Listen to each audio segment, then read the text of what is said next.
Okay, so carrying on in the tradition that we've already started today with excellent presentations, it is my privilege to introduce Dr. Syed Sattar, and I did pronounce his name correctly, which is completely unfair to Sham, but that's the way it goes. And Dr. Sattar is the professor of microbiology, faculty of medicine at the University of Ottawa, and he's director at the Center for Research on Environmental Microbiology, which is called CREM. Dr. Sattar is an international leader in the development of environmentally friendly germicides. His work is so unique and in demand that he is continually called upon for his expertise, which is why he's here with us today. He has worked with a multitude of industry manufacturers, playing a key role in developing germicidal products. A major focus of his research is to study the conditions that affect germs when outside the host, and to decrease the transmission of disease-causing agents by using safer chemical germicides. Dr. Sattar is a recipient of the Hygiea Medal for the Rudolf Schirkel Foundation for significant contribution in hygiene science, infection control, and public health. He is speaking today on the role of the environment in the spread of pathogens. Please help me in welcoming Dr. Sattar.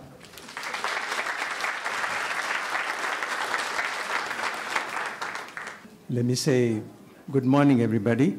I'm delighted to be here to make the presentation.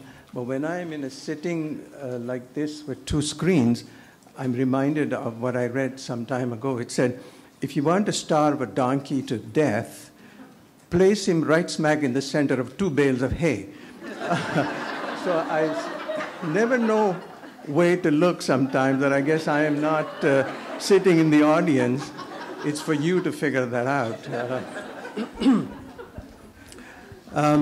Great to be here. Thank you, CHICA, for the invitation. I want to digress just for a moment to say that my pleasure of being in Saskatoon redoubles when I realize that I'm in the province where Tommy Douglas spent most of his political career. And as you know, Tommy Douglas has been an outstanding Canadian by all standards. He made huge contributions to our lives and made Canada a better country, which we all benefit from. And his major contribution, of course, has been the universal healthcare system that we are all extremely proud of. But Tommy Douglas was born in Scotland, came to Canada just over 100 years ago, and made this country a lot better. He also had a folksy style and a biting sense of humor. And once he compared Canada to an old cow. He said, Canada is like an old cow. The West feeds it, the center milks it, and you know what happens in the East, he said. And it's still true today in terms of the political or the provincial disparities that we all have.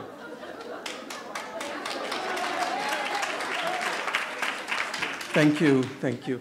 I have a lot of people to thank. CHICA, of course, Jerry Hansen, who's become almost synonymous with CHICA conferences, Alexis Silverman and Kelly Wagner, all these people have played a very key role in making it possible for me to be here. And at Virox, Nicole Kenny and a lot of her colleagues.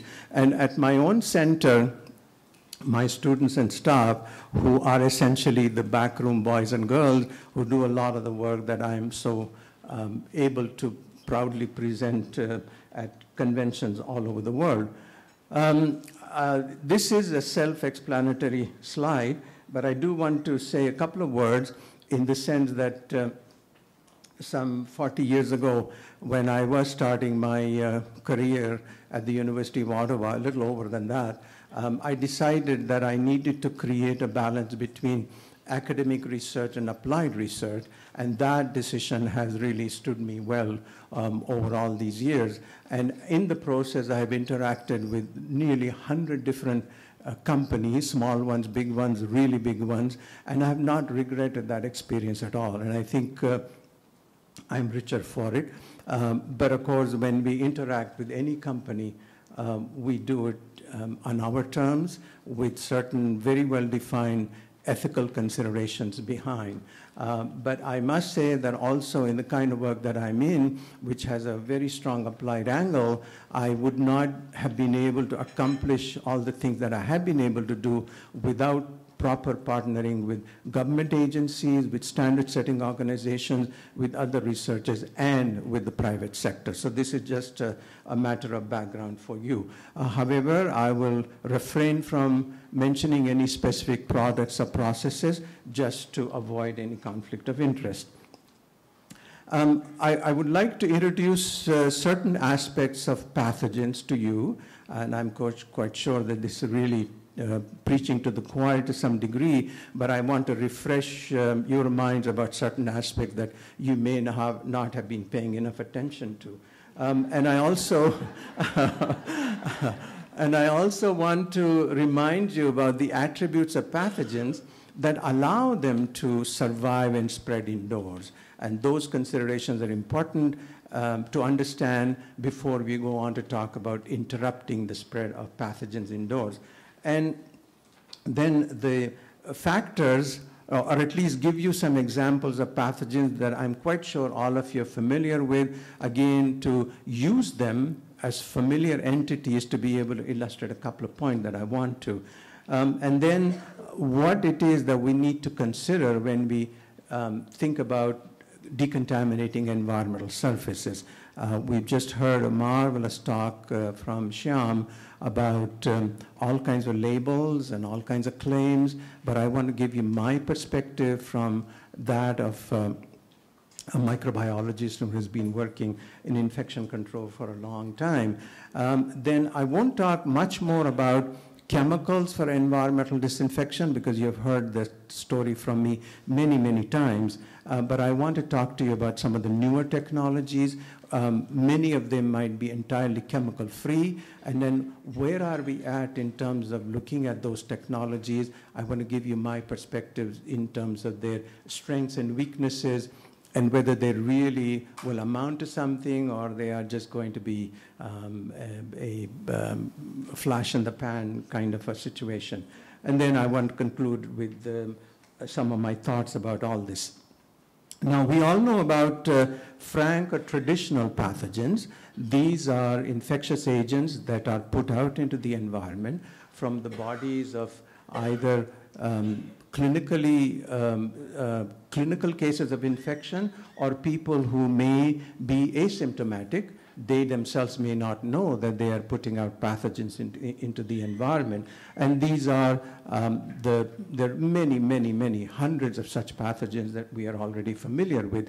The other possible way of these pathogens to enter into the environment is when biomedical waste is put out into the environment without proper decontamination. But we won't really discuss that anymore. A good example of such a pathogen, of course, are the spores of Clostridium difficile from people who have diarrhea, and such diarrheic feces are loaded with the spores of Clostridium difficile, and that is a classical way of contamination of the environment. But the second category that you may not be familiar with are called perikeratotic.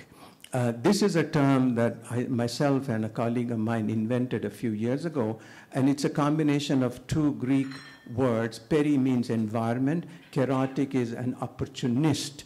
So these are pathogens which are based in the environment. They live in the environment, but can in fact come and cause infections in humans more as opportunistic pathogens. Now, here is a distinction that you should remember, that there are opportunistic pathogens within our own bodies. For example, if you take E. coli, which lives happily in the gut, put it into the kidney, it can cause havoc. But that is an opportunistic pathogen, but it is one that exists as a part of one's own microbiota. But what I'm talking about are pathogens which are environment-based.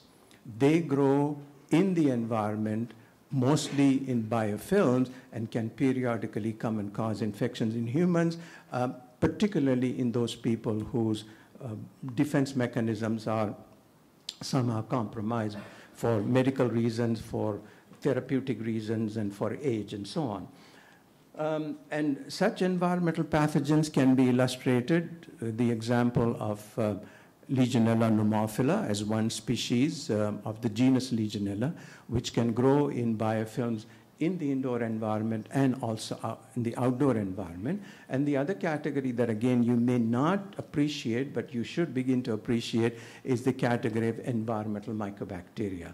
These are truly emerging pathogens because we are seeing them in many, many places in biofilms in the built environment. For example, in our air conditioning systems, in our water heaters, in cooling towers, and so on. And periodically from there, these pathogens jump onto human hosts and cause all kinds of horrible infections. So you should be familiar at the end of this presentation as to what a perikaryotic pathogen is. If there is a good thing about perikaryotic pathogens is that they're not known to cause secondary cases. And why that is so is an intriguing question that we won't have time to discuss. But that once a person gets infected, that infection comes directly from the environment, not from another infected human being or an animal. It's an important fact to remember again. And then, of course, the third category is that of zoonotic agents. These are pathogens which are primarily those that cause disease in humans, but periodically can jump species and also cause infections in humans. And the SARS virus that Canada can never forget after what happened in 2003 is a classical example of a zoonotic pathogen. I also should tell you that unless there are burning questions, I would rather wait till the end of the presentation. Hopefully we'll have enough time to be able to discuss some of the things that you have in mind. So I want to illustrate the point that I want to make with three very well familiar pathogens. I'm quite sure everybody knows about them. MRSA, of course, which is still causing havoc as a nosocomial pathogen. Clostridium difficile, somebody mentioned that this morning, still a major problem. And noroviruses, which came on the scene relatively recently, but they also been devastating the situation in the cruise ship industry, in the hospitality industry, and also in hospitals, because not in many cases, but in some cases, outbreaks of noroviral gastroenteritis can be so severe in a hospital, affecting both patients and staff, that parts of or the whole hospitals have had to be closed down, and that you can imagine the major disruption or the impact that that can result in. So those are pathogens that I want to use as examples. Now, this is to kind of further describe this issue with product labels. I'm talking about mainly liquid disinfectants that are used so extensively in healthcare environments and also in other places. If you look at this diagram looks deceptively simple, but I could speak about points in this one slide for the next 2 hours. I won't do that, don't be scared. But it's just that there is enough material to be able to talk about highly relevant issues relating to environmental surface disinfection and their role in the spread of pathogens. Just to go over some of the salient points here. Contact time, I've talked about it so many times that contact times on labels is just too long for the way they are used in environmental surface disinfection.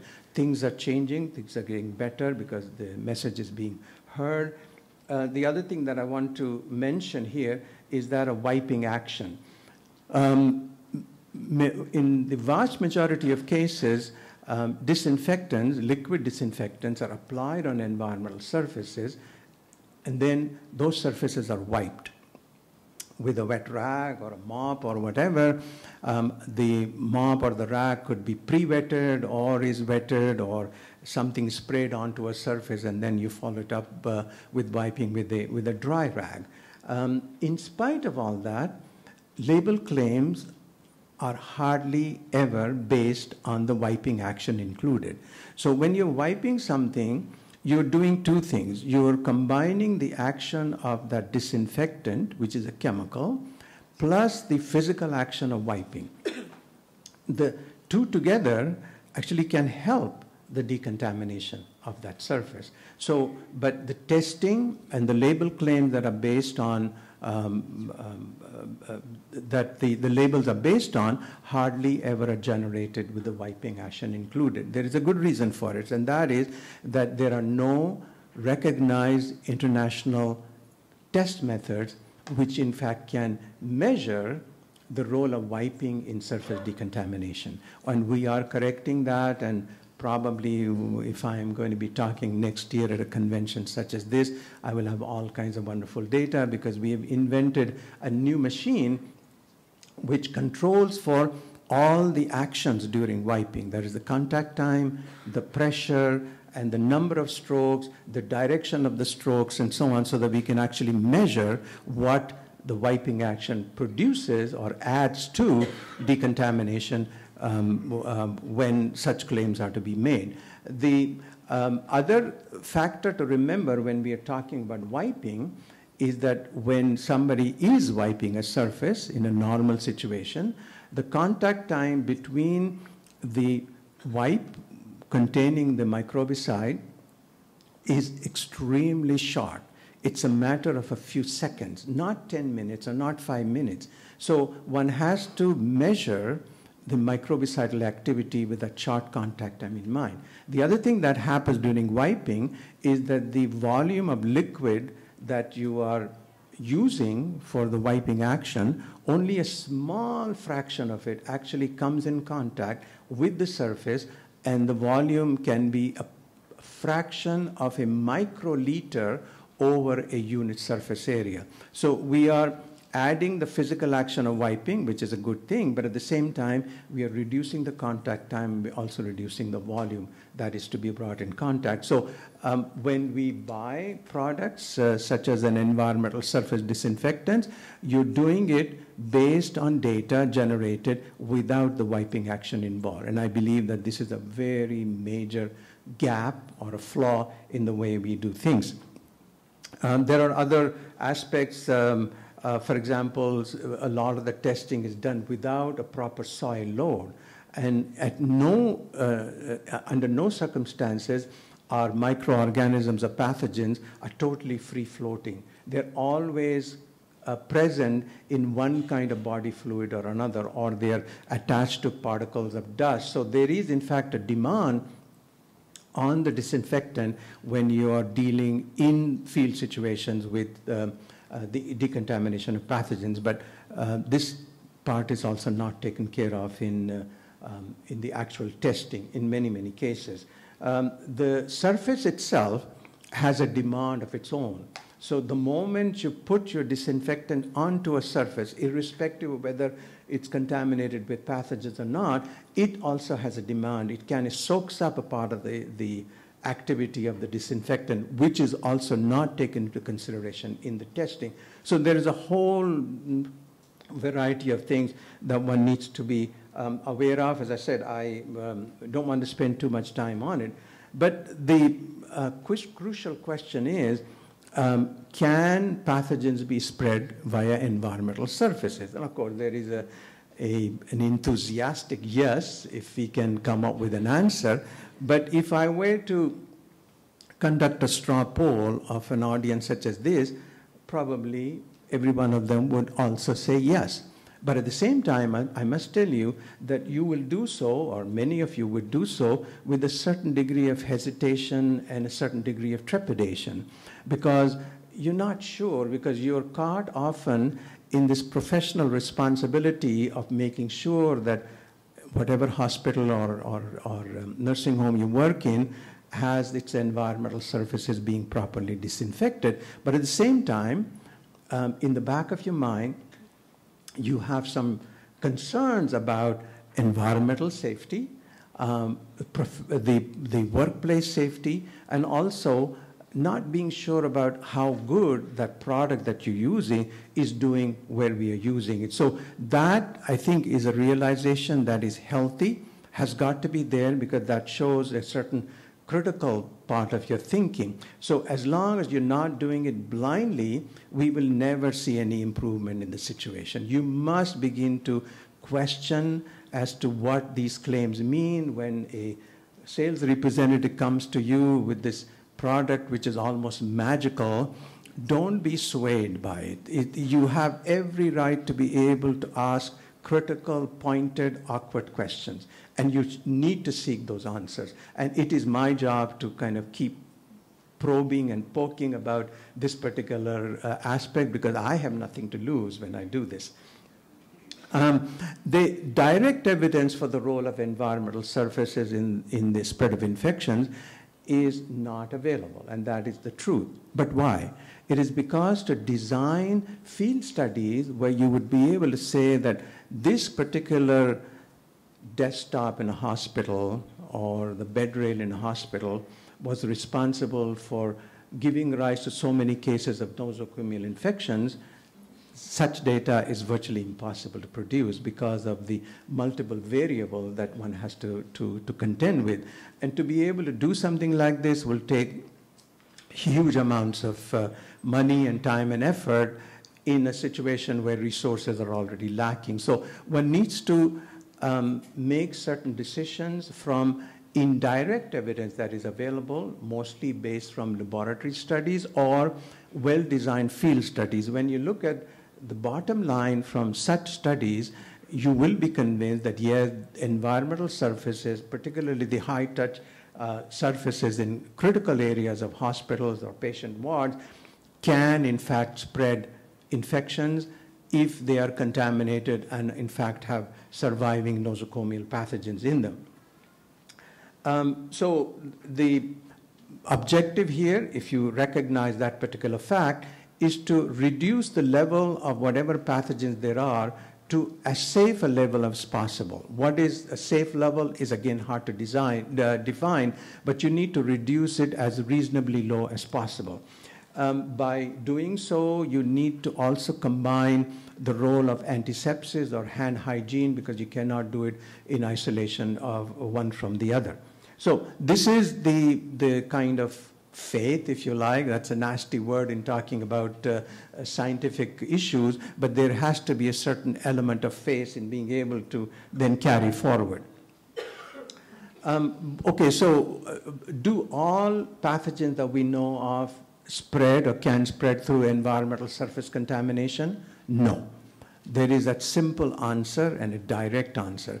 Certain pathogens indeed have a better potential to spread through contaminated environmental surfaces, but why? There are certain criteria that one needs to look at. These pathogens must come out from infected individuals, either subclinical or clinically infected, or also those who are colonized, a case of Staph aureus perhaps. Then it should be able to survive for reasonably long periods outside of the body of the host.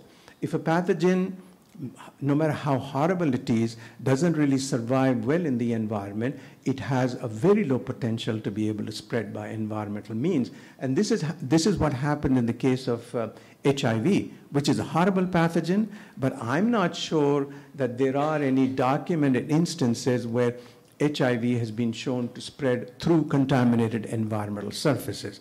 The good thing is that HIV really doesn't survive too well outside of the environment, unless there is wet blood or body fluid. That's a different matter altogether. Then we need to also consider the fact that the pathogen should have a low minimal infective dose, so that a small amounts of it, if they're viable, getting into a suitable portal of entry, have a higher prospects of being able to generate an infection. And that happens to be the case with a large number of viruses. Even though they're extremely small, but they are powerful in their own right, in that low numbers of viruses can in fact initiate infection in a susceptible host. Then, of course, we don't have, if we don't have available effective vaccines or long-term immunity, then that pathogen has a higher potential. The list of diseases that can be prevented through vaccination is slowly expanding. For example, up to a few years ago, we could really immunize people against hepatitis A, which can be a nosocomial pathogen, but now we have not one 2 vaccines effective against hepatitis A. The same thing is now happening with papillomaviruses and so on. But the progress of vaccines which are safe and effective, the numbers are being added to the list at a rather slow pace because of the difficulties in coming up with safe and effective vaccines. There also need to be multiple environmental vehicles. For example, if a pathogen can spread through food, water, and air, it can be a real nasty problem. And this happens to be the case with norovirus. The role of air in the spread of norovirus is still suspected. There is no direct evidence, but I believe that if you look at outbreak situations, air is potentially a vehicle for noroviruses, as well as food and water and hands and so on.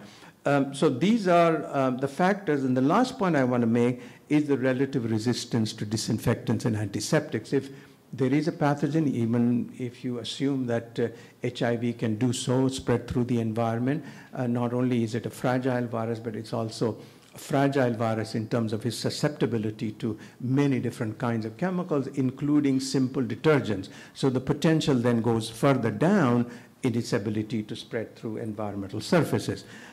Now, when I talked about environmental survival, just let me give you 3 examples here, again, of the pathogens that I just listed a few minutes ago.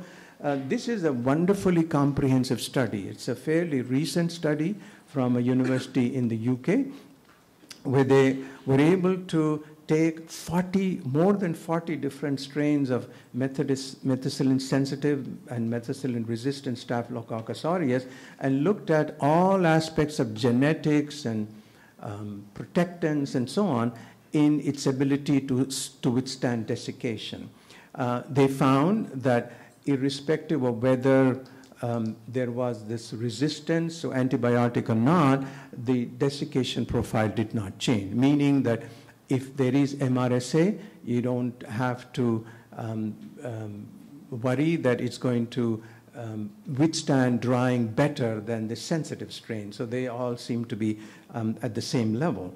And that there is, in fact, a genetic element that they have been able to pin down, and when you get a chance to, I would recommend that you read this paper because it has a lot of take-home information. So what it has also found is that many different strains of either one of the other types of MRSA can remain alive in the indoor environment with some differences as to the temperature of incubation, because if you raise the temperature to 37 degrees centigrade, which is about the body temperature, the rate of decay goes down a little bit as compared to what is room temperature, probably around 22 degrees. However, the survival capacity is still significant, and this is one more factor that gives MRSA an added potential to be able to spread in the indoor environment. So what happens with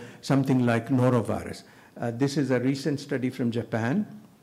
It was done with the focus on foodborne spread of norovirus, but it doesn't really matter. So what this study showed, that if you have norovirus suspended in food debris, different kinds from vegetables or in fact meat, the survivability in the environment goes up considerably as opposed to when that virus is without protection in one kind of food debris or another. So the line of the graph at the bottom is without any protection that is afforded by food particles. And this again, the survival is sufficiently long in the sense that it goes on for several days, and even after 30 days, they recorded only a 1.4 log reduction in the viability titer.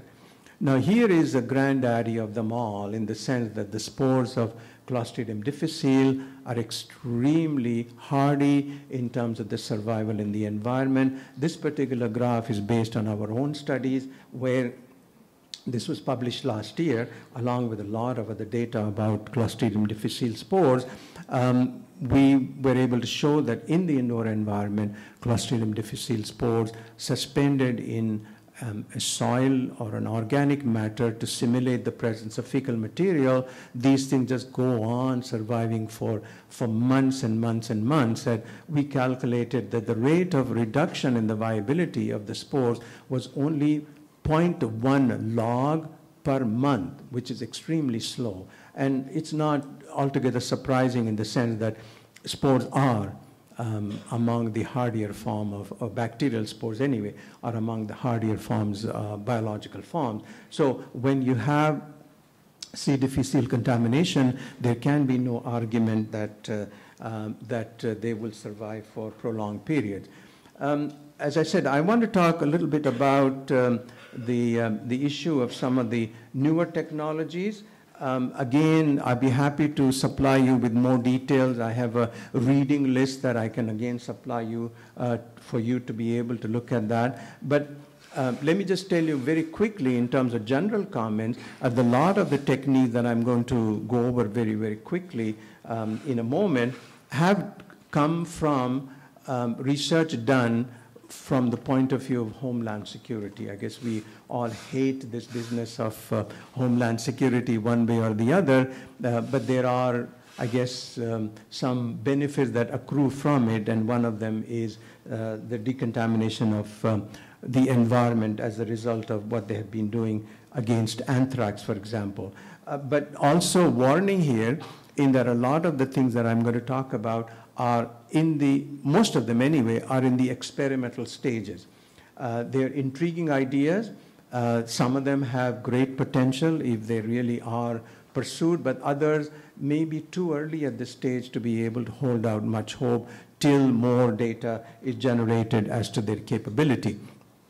A lot of them rely on gases and foams and mists, and I'm quite sure you're familiar with the fact that ozone and hydrogen peroxide and chlorine dioxide and so on are used in decontaminating entire hospital wards when terminal discharges and so on. And they, in fact, do work in many cases, but there are certain limitations in that the entire room has to be vacated. There can be problems of corrosion. There can be problems of human toxicity, so nobody can be present in that environment and so on. And of course, for many hours, in some cases, that ward is unavailable for anything because of the whole decontamination process and the airing out of the disinfectant.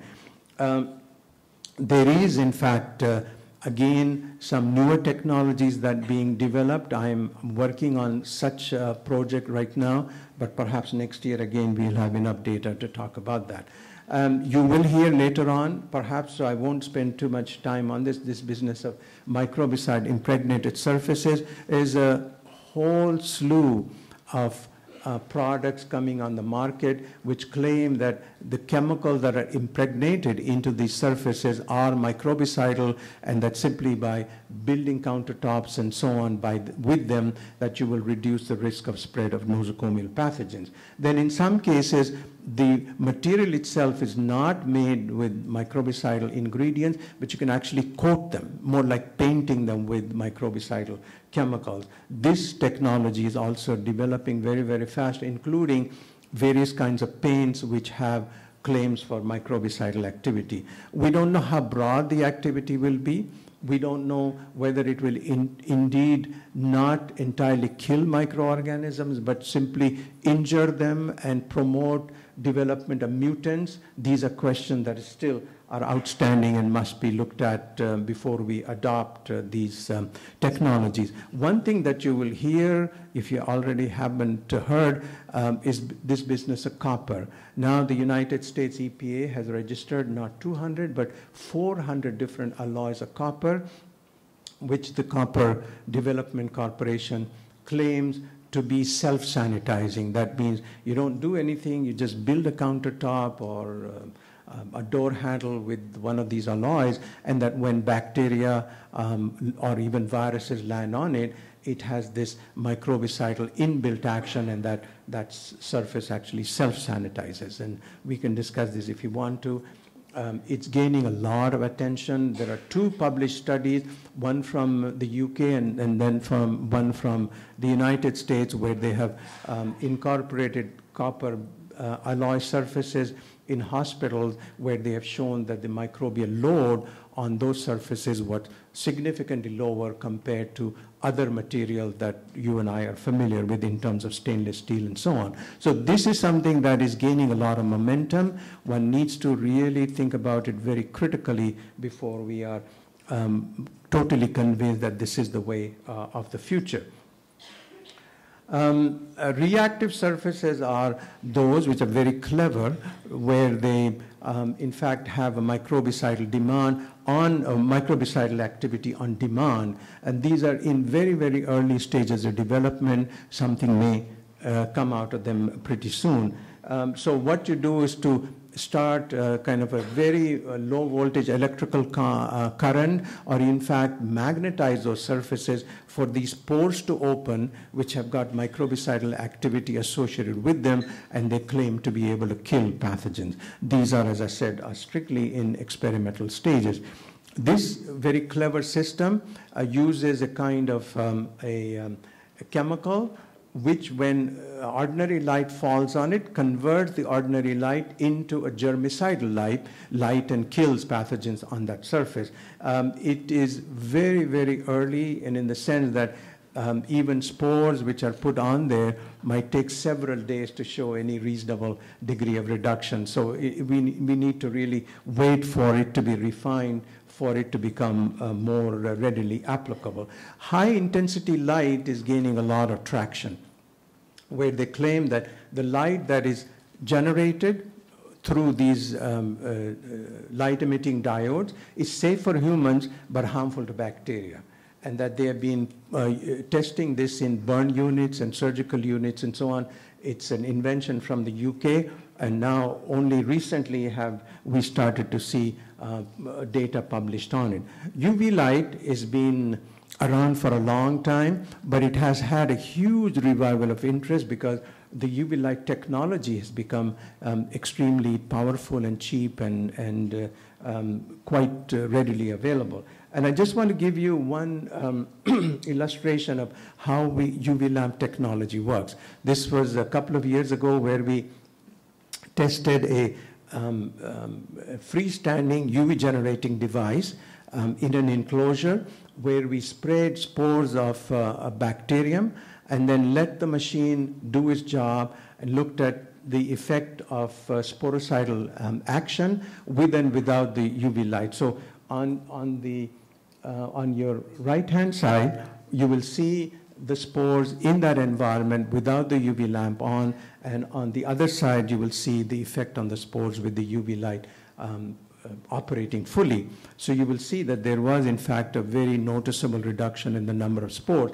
If it can do that with bacterial spores, doing so with Staphylococcus aureus or with norovirus or VRE would be no challenge at all. And we are actually conducting such experiments as we speak now to be able to carry this particular observation further.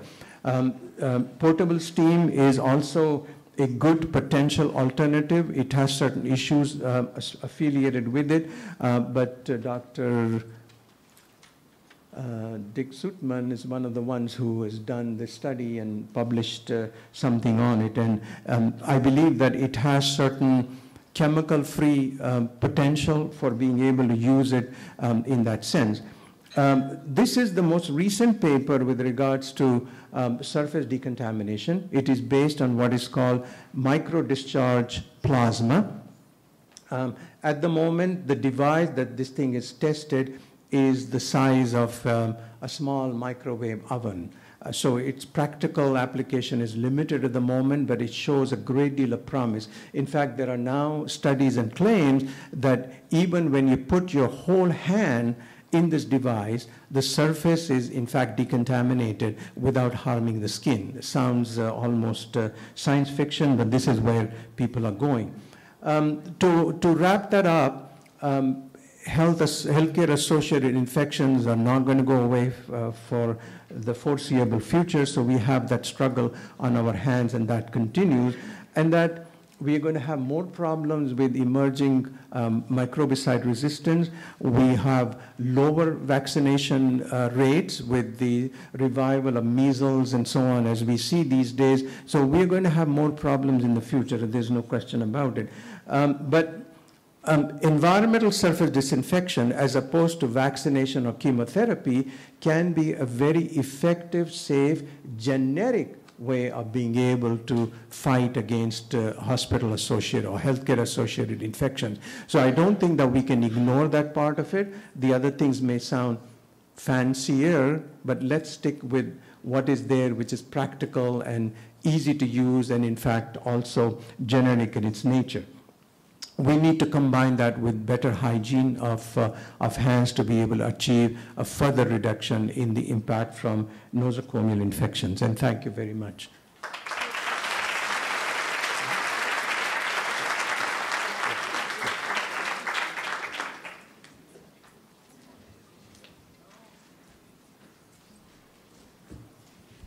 We have 5 minutes for questions. If anyone has any questions for Dr. Sattar, I'd ask you once again to use the microphone, if you please.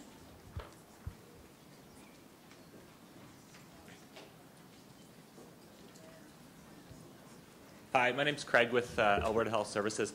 The graph that you, or the slide you had that had the slides or the plates that kind of looked like with the values on it, was that time since UV light exposure, or was that time elapsed of UV exposure? It didn't quite make sense to me. If you could explain that further, that'd be great. The two Petri plate slides, you mean? Yes, I should have probably explained it to you. What that depicts is this air sample collected with a device called a slit sampler. So that whole plate revolved from the beginning to the end in that sampler for 120 minutes.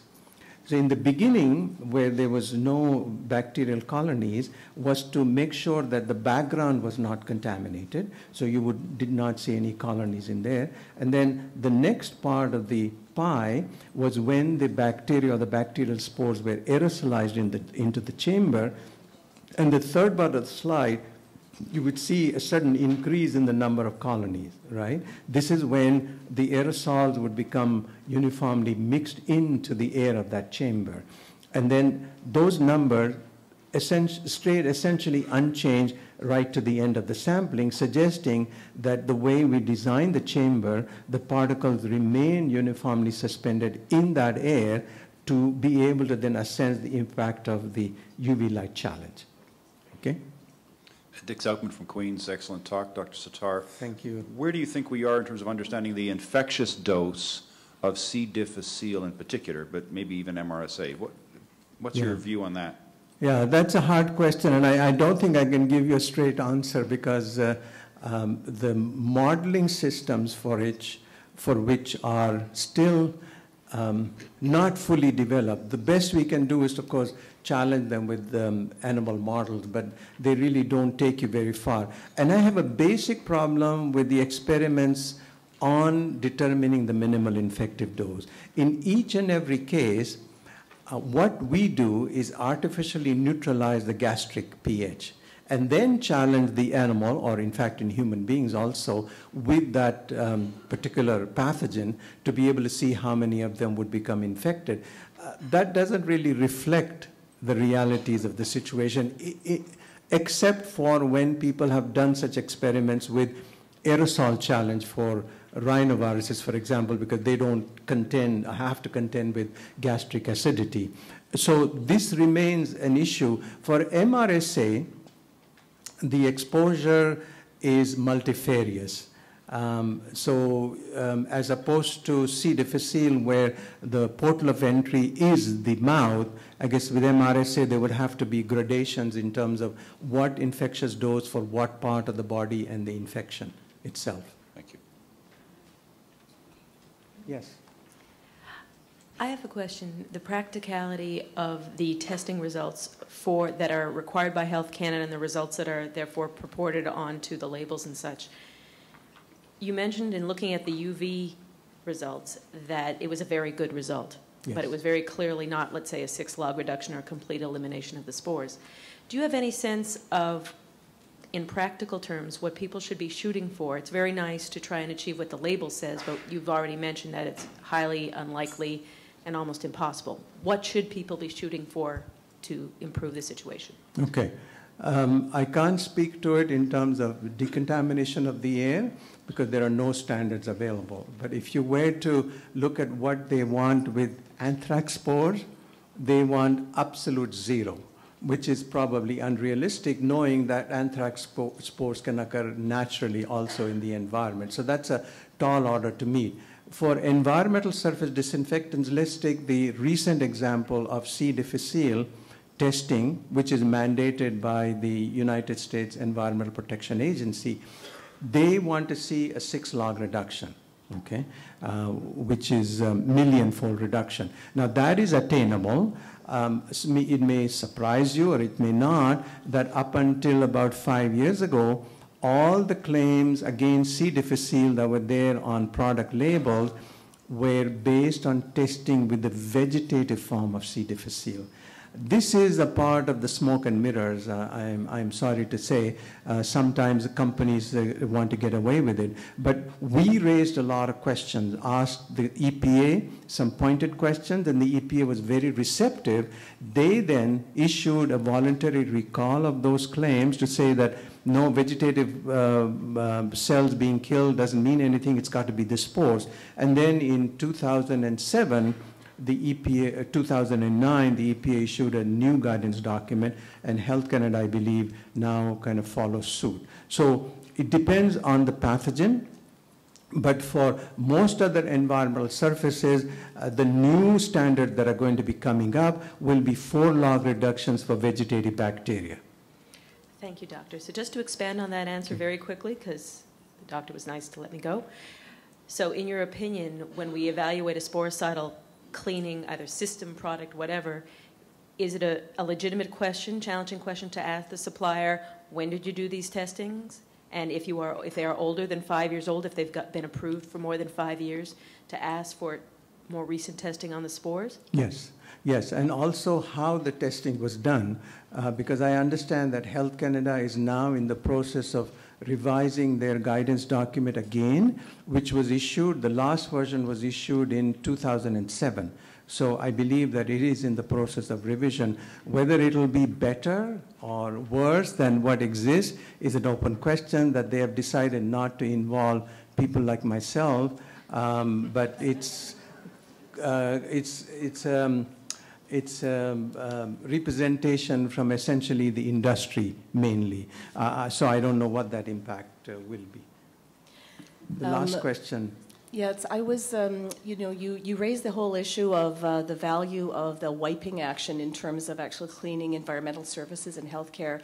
And I wonder if you could weigh in or share your thoughts with us on the concept of auditing compliance with housekeeping to show that actually they were compliant with the cleaning, and maybe just very briefly share your thoughts on the strengths and weaknesses of using microbial, like direct detection of microbes on the surface versus ATP for monitoring versus UV marker. So just very briefly, do you agree that auditing is something that should be done in healthcare? And if so, what are the strengths and weaknesses of the 3 common approaches? Yeah, I'm a great proponent of monitoring of housekeeping staff for their ability to decontaminate the surfaces, because I believe that they are indeed a weak link in the whole process.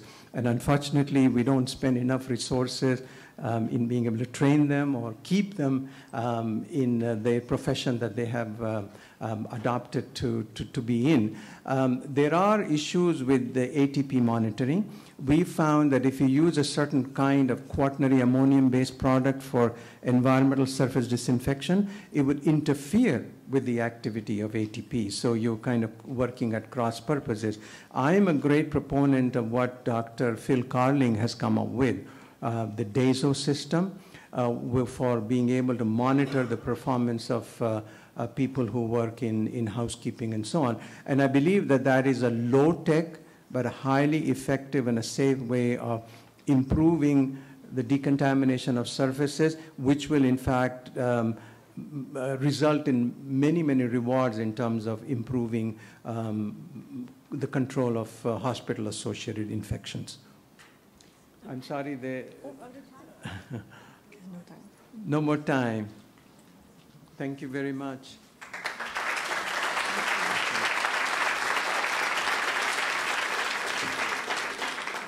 Thank you very much, Dr. Sattar. That was, as usual, excellent and highly appreciated.